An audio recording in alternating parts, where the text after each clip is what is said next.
దేవుని నామములో అందరికీ వందనాలు. చాలా ఈరోజు తెలీదు, చాలా ప్రాబ్లం వస్తుంది. యూట్యూబ్లో ప్రాబ్లం, ఫేస్బుక్లో ప్రాబ్లం. ఒకసారి అనిపిస్తే నిజంగా దేవుని చిత్తమా కాదా అని. కానీ ఈ యొక్క కూడిక జరిపిస్తున్నది సహోదరుల కోసమే, మన యొక్క ఆత్మీయత ఎదుగుదల కోసం మాత్రమే ఈ యొక్క కూడిక జరిపిస్తున్నామండి. స్త్రీలందరూ బలపడాలని. అంతే. ఇప్పుడు శారీరకంగా మనం ఎలాగ ఆహారం తింటున్నామో ఆత్మీయంగా కూడా చాలా అవసరం.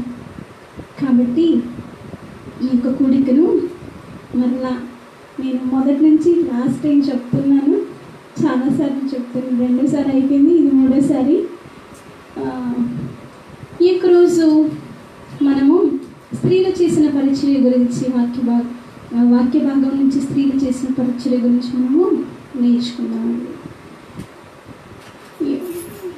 స్త్రీలు చేసిన పరిచర్య గురించి పరిశుద్ధ గ్రంథములు మనము పాత నిబంధనలోను క్రొత్త నిబంధనలోను మనము చూడవచ్చు. ఈ యొక్క ప్రస్తుత కాలంలో సంఘముల పురుషులు ఎలాగా పరిచర్యను కొనసాగిస్తున్నారో అలాగే స్త్రీలు కూడా తమ యొక్క పరిచర్యను చేస్తున్నారు.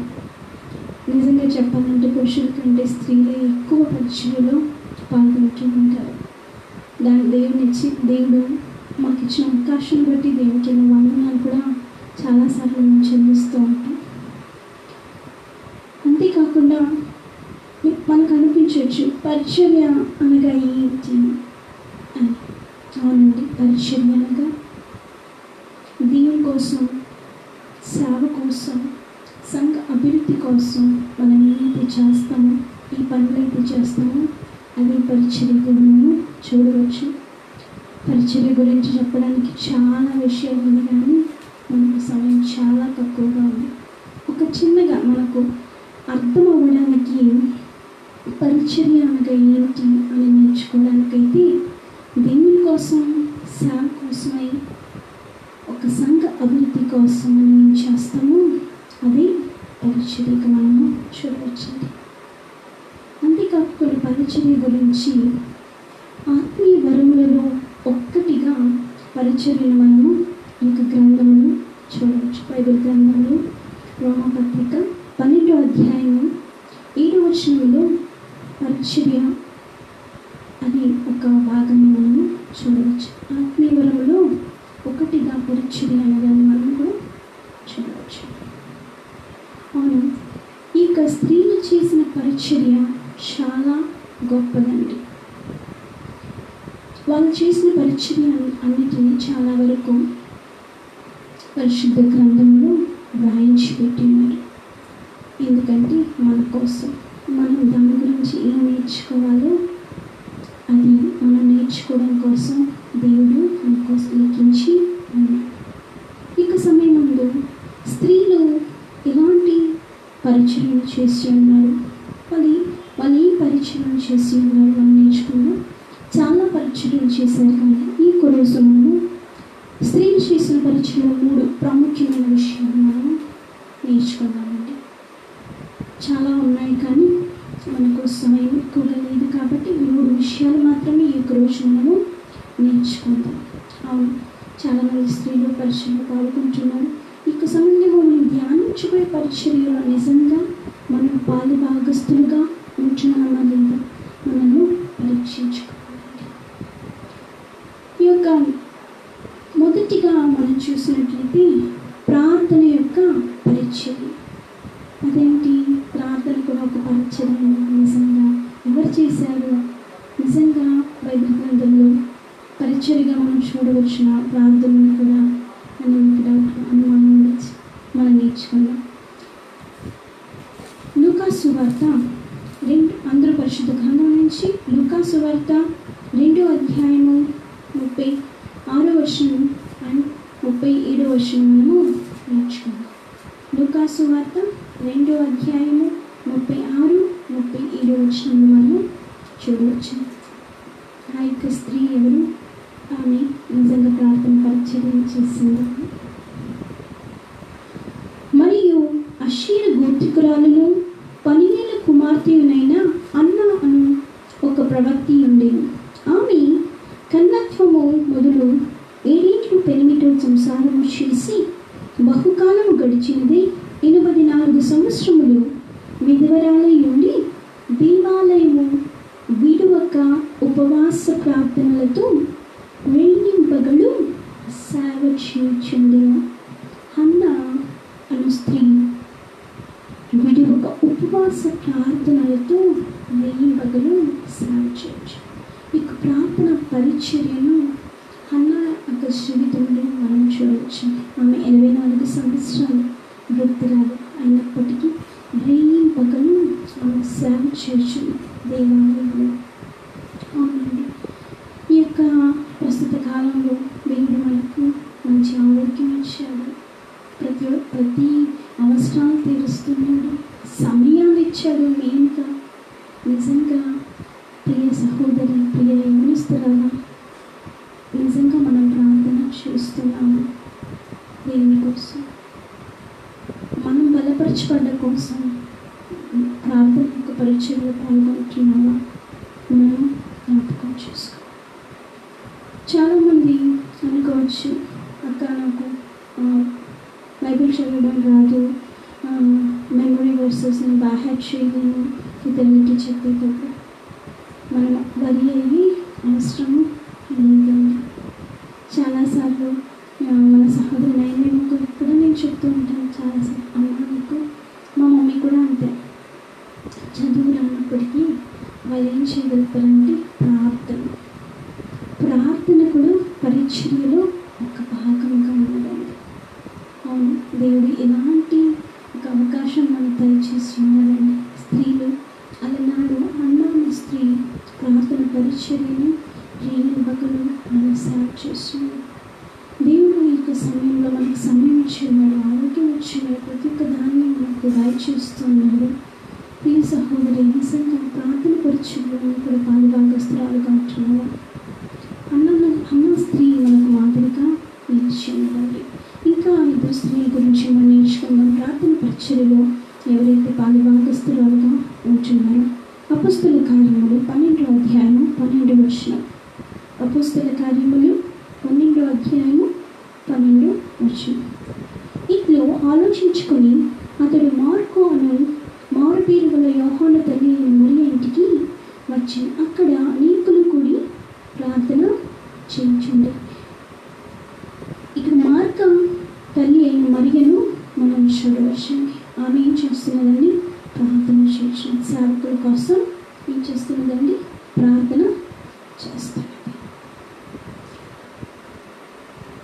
ఆమె మనం ఈ యొక్క వాక్య భాగాన్ని చదివినప్పుడు మనకు అర్థమైంది ఏమిటి? పేతురు కోసం వీళ్ళందరూ ఏం చేస్తుంటారంటే ఒక గదిలో ప్రార్థన చేస్తున్నారు.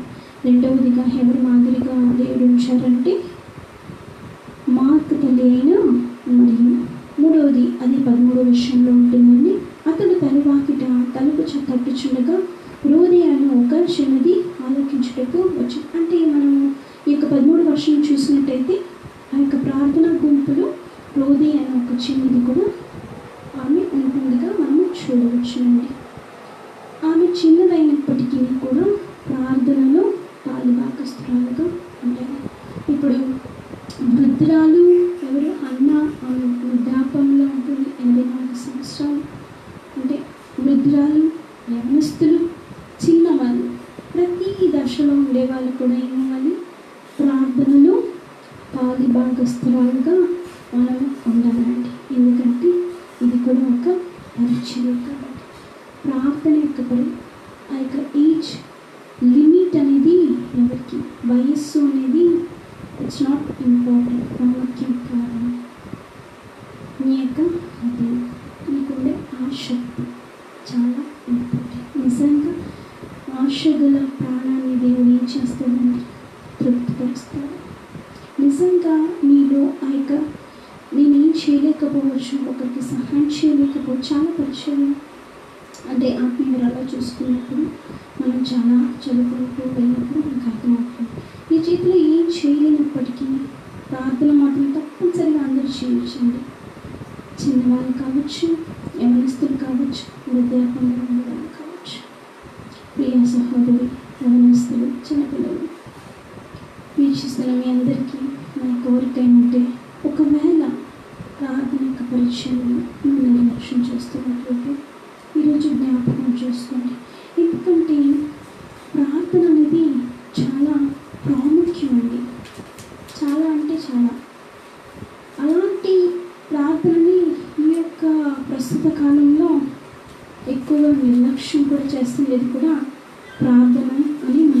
చూడవచ్చు. ఎందుకంటే ప్రార్థన అనేది దేవునితో మాట్లాడే ఒక సమయముగా మనము చూడవచ్చు. అంతేకాదు మన యొక్క అవసరాలు కూడా ఈ యొక్క ప్రార్థన ద్వారానే మనం చెప్పుకోవచ్చు. ఆయన చిత్తాన్ని కూడా మనం ఈ యొక్క ప్రార్థన వల్ల గ్రహించుకోవచ్చండి. అంతేకాకుండా దేవునిపై ఆధారపడే ఒక అనుభవం కూడా ఈ యొక్క ప్రార్థన ద్వారానే మనకు వస్తుంది. విశ్వాసములో ఎదగడం కూడా ఈ యొక్క ప్రార్థన ద్వారా మాత్రమే మనకు లభిస్తుంది. అంతేకాకుండా సహాయం కోరేది కూడా మనకేం అవసరమైనప్పుడు కూడా మనం ప్రార్థన ద్వారా దేవుని దగ్గర సహాయము కోరగలము. ఇంత ప్రాముఖ్యమైన ప్రార్థనను చాలా మనము నిర్లక్ష్యం చేస్తుంటాం. ఇక ప్రార్థన అనే విషయం మీద ఆల్రెడీ మనం ఒక్కసారి స్త్రీల కూడికలో ధ్యానించాము. ఎలాంటి ప్రార్థనలు కూడా మనం కలిగి ఉండాలి మన యొక్క జీవితంలో అనేసి. కొద్దిమంది స్త్రీల కూడికలో కొద్దిమంది వచ్చి ఉన్నారు, వాళ్ళకి ఒక వాక్యం తెలిసి ఉంటుంది.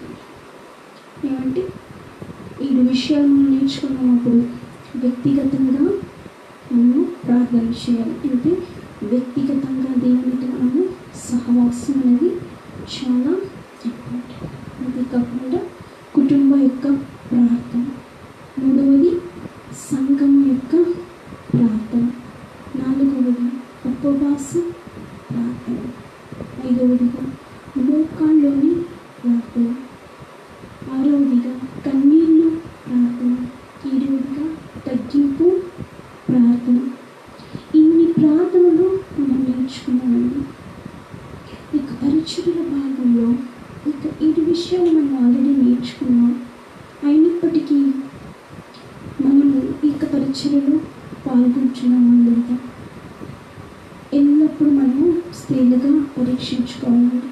స్త్రీలుగా ఎల్లప్పుడూ మనము సమయాన్ని వ్యర్థం చేస్తూ ఉంటే ప్రార్థనకి సమయాన్ని ఇవ్వాలి.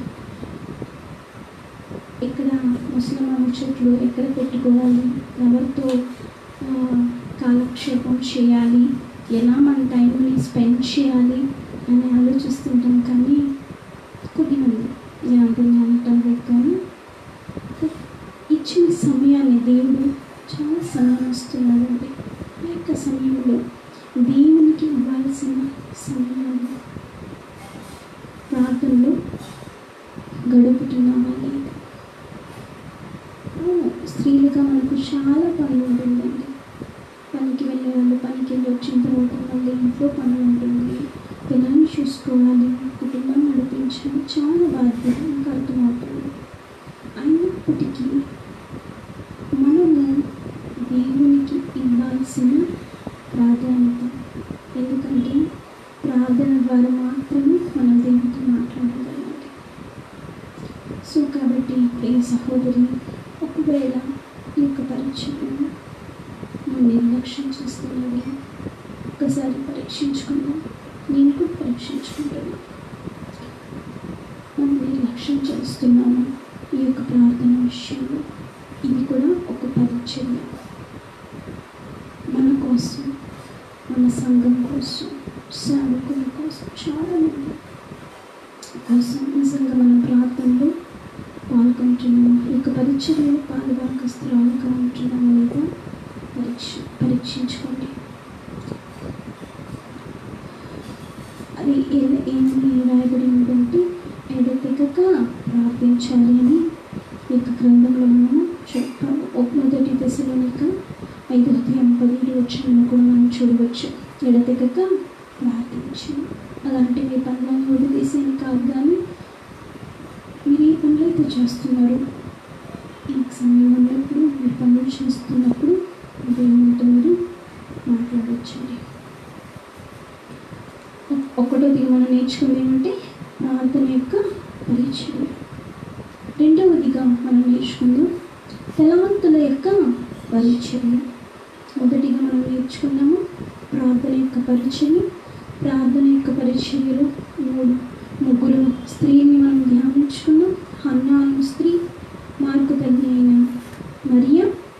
రోగి అని ఒక చిన్నది, అంటే వృద్ధాపంలో ఉండేవాళ్ళు, యవనస్తులుగా ఉంటున్నవాళ్ళు, చిన్నపిల్లగా ఉంటున్నవాళ్ళు అందరూ కూడా ప్రార్థన పరిచయలో పాలిభాగస్తురాలు కావచ్చు. రెండవదిగా మనం నేర్చుకుందాం తలాంతుల యొక్క పరిచర్య.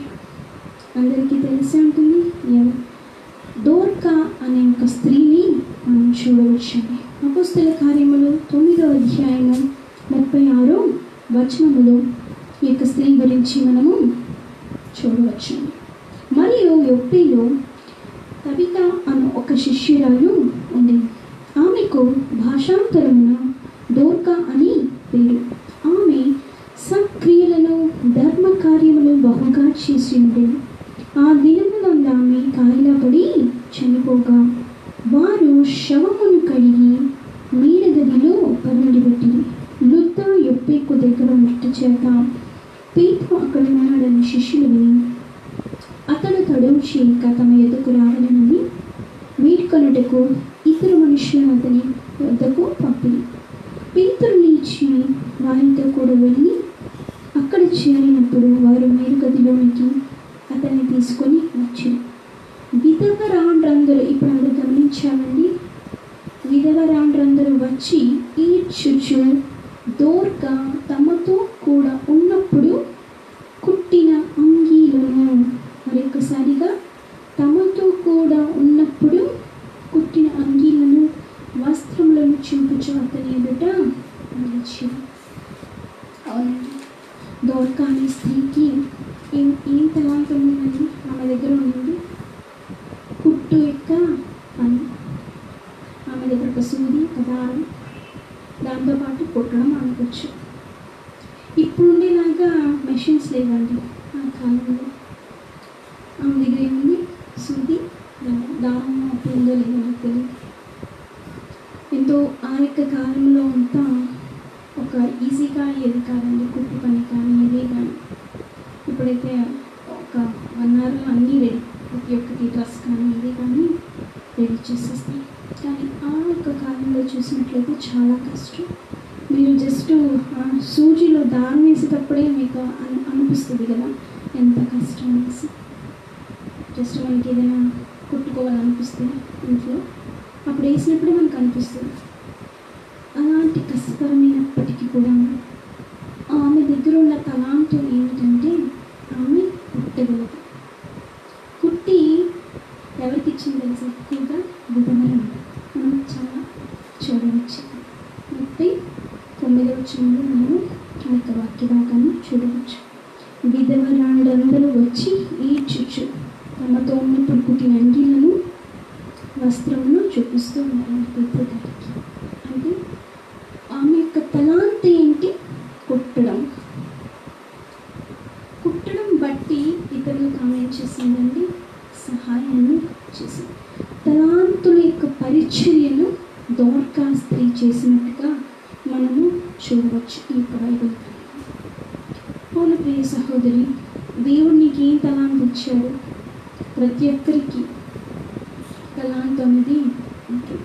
అది ఏమైనా కావచ్చు, పాటలు పాడేది కావచ్చు, బైబిల్ పాస్టర్లు చదవడం కావచ్చు, ఇతరులకి సహాయం చేయడం కావచ్చు. ఏమైతే దేవుడు ఏ తలాంత అయితే నీకు ఇచ్చి ఉన్నాడో ఆ యొక్క తలాంత ద్వారా పరిచర్యను నువ్వు కొనసాగిస్తున్నావు. అలనాడు దోర్కా ఆమెకి ఇచ్చిన తలాంతు ఆమె వాడింది. ఆమె దగ్గర ఉండేది ఒక సూది, ఒక దారం. దాని ద్వారా ఎంతోమంది అక్కడ సింగులర్ వాడలేదు, బహువచనాన్ని. విధవరాండ్రందరూ వచ్చి ఆమె చనిపోయినప్పుడు ఏమైంది? తర్వాత ఆమె లేపబడింది, అది మనకు తెలిసిన వాక్య భాగమే. కానీ ఆమె దగ్గర ఆ విధవరాండ్రందరూ ఎంతమందికి చేసిందండి? నిజంగా నీ యొక్క తలాంతుని నువ్వు, మనం ఒక ఉపమానాన్ని కూడా మనం చూడవచ్చండి. తలాంతులు ఒకరికి 5, ఒకరికి 2, ఇంకొకరికి 1 ఇచ్చినప్పుడు 5 కలిగిన వాళ్ళు ఏం చేస్తారు? 10 చేస్తారు. 2 ఉన్న వాళ్ళు 5 చేస్తారు. 10 వాళ్ళు ఏం చేస్తారు? భూమిలో పాతి పెట్టేస్తారు. ఇప్పుడు ఏం చేస్తారు? యజమానుడు వచ్చినప్పుడు అసలు ఎవరికైనా ఇచ్చింటే వడ్డీ అయినా వచ్చేది కదా. కాబట్టి దేవుడు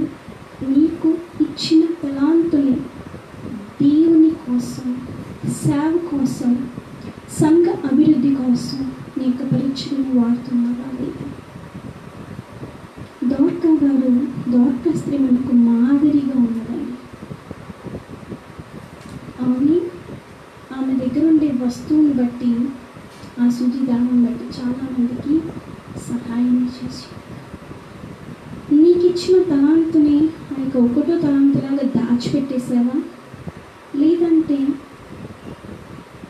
సంఘ అభివృద్ధి కోసం, సేవ కోసం నీ యొక్క తలాంతుని వాడుతున్నావు. తలాంతుని వాడడం కూడా ఒక పరిచయం అనవచ్చు. నువ్వు భోజనం వెళ్ళి వడ్డిస్తేనే పరిచయం, ఊడిస్తేనే పరిచయం కాదండి. దేవుడిచ్చిన తలాంతుని కూడా వాడడం కూడా పరిచయం. ఒక్కవేళ దేవుడిచ్చిన తలాంతుని నువ్వు దాచిపెట్టినట్టయితే అది నీకే వదిలేస్తుంది. మీరే పరీక్షించుకోండి. అనుకోవచ్చు, నేను ఏది పరిచయం చేయలేకపోతున్నాను, ఏది పరిచయం. మనము గ్రహించినప్పుడు దేవుడు చాలా పరిచర్యలు మనం చేయడానికి ఇచ్చారండి. కానీ మనమే దాన్ని మర్చిపోతూ ఉంటాం. నాకేం వచ్చింది, చాలామంది ఉన్నారు చేయడానికి, నేనే ఎందుకు చేయాలి, వేరే వాళ్ళు ఉన్నారు కదా వాళ్ళు చేస్తారు, నాకు పాట పాడడం రాదు, పర్లేదులే, నో ప్రాబ్లం, నాకు మంచి స్వరం లేదు. దేవుడు ఎప్పుడు స్వరాన్ని చూడండి, నీకు హృదయం కావాలి దేవునికి. దేవుని యొక్క పరిచయం నువ్వు ఇలా కొనసాగిస్తున్నావు. దేవుడిచ్చిన తలాంతుని దేవుని కోసం వాడుచున్నావా లేదా? అవునండి, తీర్పులో దేవుడు తప్పనిసరిగా అడుగుతాడు, నా కోసం నువ్వు ఏం చేశావు? దేవుడు అప్పగించిన తలాంతుని దేవుని పరిచర్య కోసం నీకు తలాంతు పరిచర్యలో వాడేవా లేదా? పరీక్షించుకోండి. 2 విషయాలు మనం నేర్చుకున్నాం. మొదటిగా ప్రార్థన యొక్క పరిచర్య, రెండవదిగా తలాంతుల యొక్క పరిచర్య. ప్రార్థన యొక్క పరిచయం చాలా విషయాలు మనం నేర్చుకున్నాం. మాదిరిగా ఉంచబడిన 3 స్త్రీల గురించి ధ్యానించాం. హన్నా, రోదే, మార్క తల్లి అయిన మరియా. రెండవదిగా తలాంతుల పరిచర్య, దోర్కా స్త్రీ మనకు మాదిరిగా మనం చూస్తున్నాం ఆమె చేసిన పరిచర్యను. మూడవదిగా మనం నేర్చుకున్నామండి, సువార్త పనిలో సహకరించిన స్త్రీలు. సువార్త పరిచర్యలో సహకరించిన స్త్రీలు చాలామంది ఉన్నారండి. సువార్త పరిచర్యలో ఎవరైతే పాల్గొన్నారో సువార్తను చేయడం కూడా అది కూడా పరిచర్య. మనము రోమా రాసిన పత్రికలో 16వ అధ్యాయము 1వ వచనం చదువుతామండి. అందరూ తెరవండి. రోమా 16వ అధ్యాయము 1వ వచనం. కెంక్రీలో ఉన్న సంఘ పరిచారకురాలకు ఫీబీ అను మన సహోదరి పరిశుద్ధులకు తగినట్టుగా ప్రభువునందు చేర్చుకొని ఆమెకు నీవన కావలసినది ఏదైనా ఉన్నడలా సహాయము చేయవలను. ఆమెను గురించి మీకు సిఫారసు చేయుచున్నాం. ఆమె అనేకులను నాకును సహాయురాలై ఉంటాను. ఫీబీ స్త్రీ గురించి మనం చూసినట్టయితే ఆల్రెడీ మనం ఫీబీ గురించి సంఘ కాపరి గారు కూడా మనకు ఒకసారి మనము ఆమె గురించి ధ్యానించాము. దాని గురించి మీకు చెప్పడం కానీ మీకు తెలిసి ఉన్నదండి. రోమా పత్రికను ఉండడానికి ముఖ్యమైన కారకురాలు ఫీబీ. ఆమె అందించింది కాబట్టి ఫీబీ యొక్క సువార్త పరిచర్యలో సహకరించిందిగా మనము చూడొచ్చండి. ఫీబీ మాత్రం కాదండి, హకుల్లా, ప్రిస్కిల్లా మనం క్రీస్తు యేసునందు జత పనివారైన ప్రిస్కిల్లా వాళ్ళు కూడాను సువార్త పరిచర్యలో, సువార్త పనిలో ఒక పాలిభాగస్తురాలుగా మనం చూడొచ్చండి. అంతేకాకుండా లూదియా అను స్త్రీ, బేతనీ మార్త, ఫిలోమినా, రూపు తల్లి, వీళ్ళందరూ కూడా సువార్త యొక్క పరిచర్యలో సహకరించారండి. ఇంకా చాలామంది స్త్రీలు మనం చూడవచ్చు బైబిల్ గ్రంథంలో. చాలామంది స్త్రీలు సువార్త పనిలో పాలిభాగస్తులుగా పరిచర్యలో ఉంటుండగా మనము చూస్తున్నాం. ప్రియ సహోదరి, నిజంగా ఈ యొక్క సమయంలో ఇప్పుడుండే ప్రస్తుత కాలంలో ఇప్పుడు చాలా అవసరము సువార్త ప్రకటించడం. ఈ యొక్క కరోనా వైరస్లో చూసినట్టయితే ఎప్పుడు ఏమవుతుందో మనకి ఎవరికి తెలియదు. దేవుడు అప్పగించిన పని ఏమంటే మనం అందరం వెళ్ళి ఏం చేయాలంట, సర్వలోకమునకు వెళ్ళి నా యొక్క సువార్తను ప్రకటించి నా యొక్క శిష్యులుగా చేయండి. మనము వాక్య భాగంలో చూడవచ్చు. స్త్రీలుగా కూడా దేవుడు కొన్ని పనులు మనం చేయడానికి అవకాశం ఇచ్చినాడండి. ఆ యొక్క దేవుడు అప్పగించిన, ఎందుకంటే దేవుడు మనల్ని ఎలాగో పిలిచాడు, రాజులైన యాజక సమూహముగా మనల్ని అందరినీ పెంచుకున్నాడు. అవును, ఓల్డ్ టెస్టమెంట్ పాత నిబంధనలో మనం చూసినట్లయితే ప్రధాన యాజకుడు మాత్రమే ఆ దేవుని సన్నిధానానికి వెళ్ళి బలిని అర్పించేవాడు. లేవి కుటుంబస్తులు ఆ గోత్రానికి చెందిన వాళ్ళు కదా. ఆ యొక్క సహవాసం అనేది లేవి కుటుంబానికి మాత్రం చెంది. కానీ దేవుడు చేసిన త్యాగాన్ని బట్టి ఈ యొక్క ప్రస్తుత కాలంలో పురుషులు మాత్రమే కాదు, స్త్రీలు కూడా మనము సువార్త, ఎందుకంటే రాజులైన యాజక సమూహముగా పురుషులను మాత్రమే ఏర్పరచుకున్నానని చెప్పలేదండి కదా. సంఘం ఎత్తబడేటప్పుడు పురుషులు మాత్రమే సంఘంగా ఎత్తబడతారని ఇక్కడ రాయబడలేదు. పురుషులు స్త్రీలు ఇద్దరును కలిపి దేవుడి సంఘమని పిలిచినాడు. అలాంటి ఒక ప్రాధాన్యత దేవుడు స్త్రీలుగా మనకు కూడా దయచేసి ఉన్నాడు. ఎలాగ పురుషులు సువార్త పరిచర్యలో పాల్గొంటున్నారో అలాగే మనం కూడా మనకు చేయగలిగినంత సువార్త పరిచర్యలో మనము పాల్గొనాలి. అవును, నాకు చాలా సంతోషం. లాస్ట్ మంత్ అంతా కొద్దిమంది స్త్రీలు పురుషులు కలిసి మనం వెళ్ళి ట్యాక్స్ ఉంచాం. తర్వాత ఈ యొక్క ప్రస్తుత కాలం బట్టి మనం ఇప్పుడు ఏం చేయలేకపోతున్నాం. కానీ దీన్ని విడిచిపెట్టుకోకుండా దేవుని యొక్క పరిచయంలో, సువార్త పరిచయంలో ఆసక్తి కలిగి ఇంకా మనం ముందుకు కొనసాగాలి. ఒకవేళ ప్రియ సహోదరి వింటున్న ఎవరైనా అయితే ఇంకా సువార్త పరిచయ విషయంలో వెనుకబడుతున్నట్టయితే జ్ఞాపకం చేసుకో.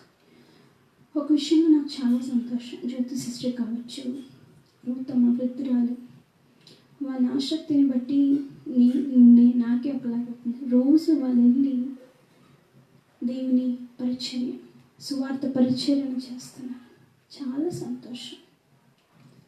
మనం కూడా రోజు కాకపోయినా మనకు సమయం ఉన్నప్పుడు స్త్రీలుగా ఆ ముచ్చట్లు పెట్టుకునే దానికంటే దేవుని మాటలను చెప్పాలండి. దేవుని సువార్తను ఇతరులకి చెప్పాలి. దేవుని ప్రేమను, ఇది మతం కాదు, మనం చెప్పాల్సింది దేవుని యొక్క ప్రేమ. ఇలాంటి శ్రమ కాలంలో కూడా దేవుడు మిమ్మల్ని ఎలా పోషిస్తున్నాడు, దేవుడు మిమ్మల్ని ఎలా నిలబెట్టి ఉన్నాడు, దాన్ని మీరు ఇతరులకి చెప్పాలి. దేవునికి ప్రేమని ఇతరులకి చెప్పండి. అంటే మీరు ఎవరితో మాట్లాడుతున్నారో వాళ్ళు ఒక విత్తనమును వేయండి. దేవుని గురించి విత్తనాలు వేసి వదిలేస్తే అది ఎప్పటికైనా దేవుడు కానీ ఫలించి అభివృద్ధి చేస్తారు. మన వంతు ప్రయత్నం ఏంటంటే స్త్రీలుగా ఎవరితో అయితే మాట్లాడుతున్నామో ఇదిగా మాట్లాడేదానికంటే దేవుని యొక్క ప్రేమ గురించి, సువార్త విషయం గురించి మనం ఒక విత్తనాన్ని విత్తినట్టయితే దేవుడు ఇంకా చూసుకుంటాడండి. నిజంగా ప్రియ సహోదరి, ప్రియ యవనస్తులారా, వింటున్న ప్రతి ఒక్కరు నిజంగా దేవుని సువార్త పరిచయలో పాల్గొంటున్నావా? నీకు ఎంత ఆసక్తి ఉన్నది? అవును, ఆశగల ప్రాణాన్ని దేవుడు తృప్తిపరుస్తాడు. ఫస్ట్ మనకు ఆశ ఉంది. మనకు ఆశ ఉన్నట్లయితే దేవుడు దాన్ని తప్పనిసరిగా నెరవేరుస్తాడు. ప్రియ సహోదరు, నిజంగా సువార్త విషయంలో, పని విషయంలో ఆసక్తి కలిగి ఉన్నాము. మనం చాలామంది స్త్రీలు చూసాం. ఫిబి స్త్రీ కూడా చూడొచ్చు, ప్రిస్కిలా గారు, లూదియా గారు, ఫిలోమినా, రూపు తల్లి గారు, వీళ్ళందరూ సువార్త పరిచయంలో ఆసక్తితో పాల్గొన్నారు. అందుకే మనకు మాదిరి కోసం దేవుడు బైబిల్లో లిఖించి ఉన్నాడు. ఇప్పుడుండి ఘోరమైన పరిస్థితుల్లో ఈ కరోనా బట్టి చాలామంది చాలా విధంగా ఉంటున్నారండి. మనము ఏదో సహాయం చేయగలుగుతామో లేదో అది సెకండరీ, కానీ మాట సహాయం అయితే మనము చేయగలం. ఆదరించిన దేవుడు అయినప్పటికీ కొన్నిసార్లు దేవుడు ఎవరినైనా వాడుకోవచ్చు. వాళ్ళని ఆదరించడం కోసం దేవుడు ఎవరినైనా వాడుకొని ఇతరుని ఆదరిస్తాడు. మనం చేయవలసినదంతా దేవుని ప్రేమను, సువార్తను ఇతరులకి ప్రకటించడం మాత్రమే. ప్రియ సహోదరి, ఈ రోజు మనం నేర్చుకున్నాం 3 యొక్క పరిచర్యల గురించి మనము నేర్చుకున్నాం. మొదటిగా ప్రార్థన యొక్క పరిచర్య, రెండవదిగా తలాంతుల యొక్క పరిచర్య, మూడవదిగా సువార్త పనిలో సహకరించిన స్త్రీలు చేసిన పరిచర్య. మనం ఇప్పుడు జ్ఞాపకం చేసుకోవాలి.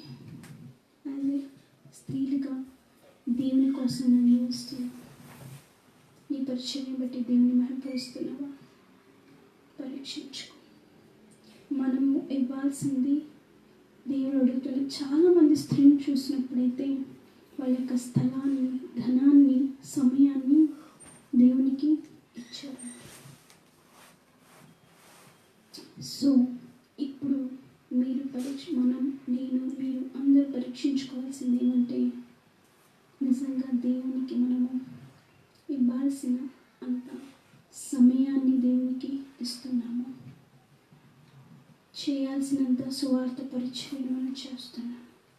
మన యొక్క తలాంతులను బట్టి నిజంగా దేవుని సేవను చేస్తున్నాము. ప్రార్థన పరిచర్యలో పాల్గొంటున్నాము. మనల్ని మనము పరీక్షించుకోవాలి.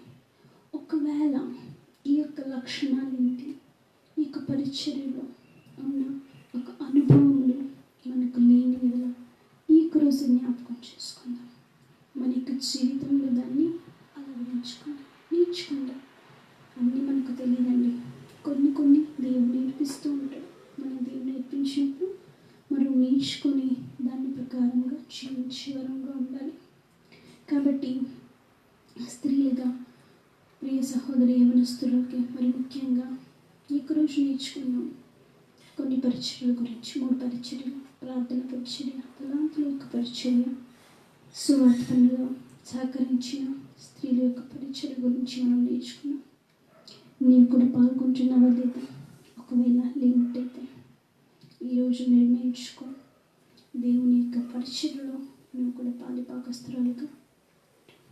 ఇక కొద్ది వాక్యాన్ని దేవుడు దీవించిన కాక మనమందరం ప్రార్థన చేసుకొని ఒక పాట పాడి ప్రార్థన చేసుకొని ఈ యొక్క స్త్రీల గుడికి క్లోజ్ చేసుకుందాం.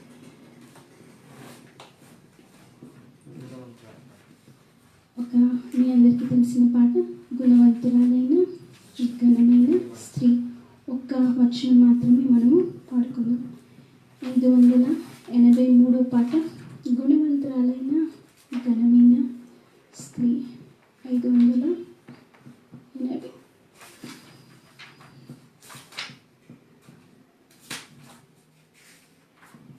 గుణవంతురాలైన ఘనమైన స్త్రీ, గొప్పది ఎంతో వెలగల ముఖ్యము కన్నా, గొప్పది ఎంతో వెలగల ముఖ్యము కన్నా, ప్రభు యేసుని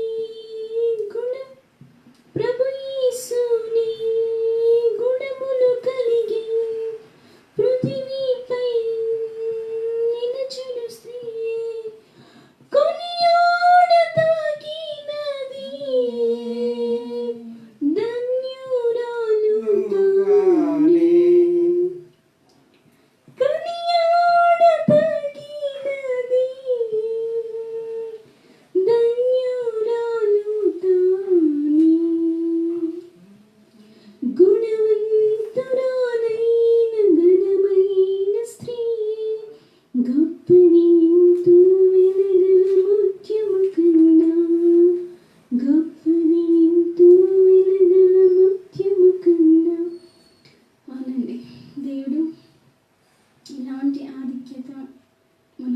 ఇచ్చినందుకు దేవునికి ఎన్నో వందనాస్తులు స్తోత్రం చెల్లించాలి. దేవుడిచ్చిన వాక్య భాగాన్ని బట్టి దేవునికి వందనాలు చెల్లిస్తూ మనం పరీక్షించుకుంటూ ఈ యొక్క స్త్రీల కొడుకును మనం ముగించుకుందాం. ప్రార్థన. కన్ను మూసుకోండి అందరూ. ప్రార్థనతో ఈ యొక్క కొడుకును మనము ముగించుకుందాం. ప్రార్థన. మహాగణుడ మహోన్నతుడ, నీకు వందనాలు స్తోత్రాలు చెల్లిస్తున్నాను యేసయ్య. తండ్రి, ఇంతవరకు ఈ యొక్క స్త్రీల కొడుకులో మీరుగా అధ్యక్షత వహించి నడిపించేందుకు నీకు వందనాలు. అవును, టెక్నికల్గా ఎన్నో ప్రాబ్లమ్స్ ఉన్నప్పటికీ దాన్ని రెక్టిఫై చేశారు. అందుని బట్టి నీకు వందనాలు స్తోత్రాలు చెల్లిస్తున్నాను యేసయ్య. అవును, మాకు నేర్పించిన వాక్య భాగాన్ని బట్టి నీకు వందనాలు. ప్రార్థన పరిచర్య, తలాంతుల యొక్క పరిచర్య, అదేవిధంగా తండ్రి సువార్త పనిలో సహకరించిన స్త్రీల యొక్క పరిచర్యగా మేము ఉంటున్నాము లేదా తండ్రి, మమ్మల్ని మేము పరీక్షించుకునే వరకు మమ్మల్ని చేసి ఉన్నారు యేసయ్య. అందుని బట్టి నీకు వందనాలు తండ్రి. అవును యేసయ్య, మేము కూడా ప్రార్థన పరిచర్యలను, తలాంతుల యొక్క పరిచర్యలను, మీరు ఇచ్చిన తలాంతుల యొక్క పరిచర్యలను మేము పాలు భాగస్థులుగా, స్వార్థ పరిచర్యలు కూడా మేము పాలు భాగస్థులుగా ఉండడానికి సహాయం దయచేయండి తండ్రి. ఈ యొక్క కోడిక అంతటిలో ఎవరైతే తండ్రి వీక్షిస్తున్నారో లైవ్ ద్వారా వాళ్ళందరినీ మీరు జ్ఞాపకం చేసుకోండి. స్త్రీలందరినీ మీరుగా ఆశీర్వదించండి తండ్రి. వినబడిన వాక్యాన్ని వాళ్ళు మర్చిపోకుండా వాళ్ళ యొక్క హృదయంలో భద్రపరుచుకొని వాళ్ళ యొక్క జీవితంలో అలవడించుకొని దాని ప్రకారంగా జీవించే వరంగా మమ్మల్ని చేసుకోండి. అవును తండ్రి, మీరు మాత్రమే మాకు సహాయం చేయగలరు తండ్రి. మీరుగా మాకు సహాయం చేసి దాని ప్రకారంగా నడిచే వరంగా మమ్మల్ని చేసుకోండి తండ్రి. కొడుకు అంతటిలో మీరుగా మమ్మల్ని నడిపించినందుకు మీకు వందనాలు స్తోత్రాలు చెల్లిస్తూ ఇలాంటి ఎన్నో మీటింగ్స్ మాకు దయచేస్తున్నవచ్చు. నీకు వందనాలు స్తోత్రాలు చెల్లిస్తూ ఈ కొద్ది ప్రార్థన విన్నపములను యేసుక్రీస్తు నామములో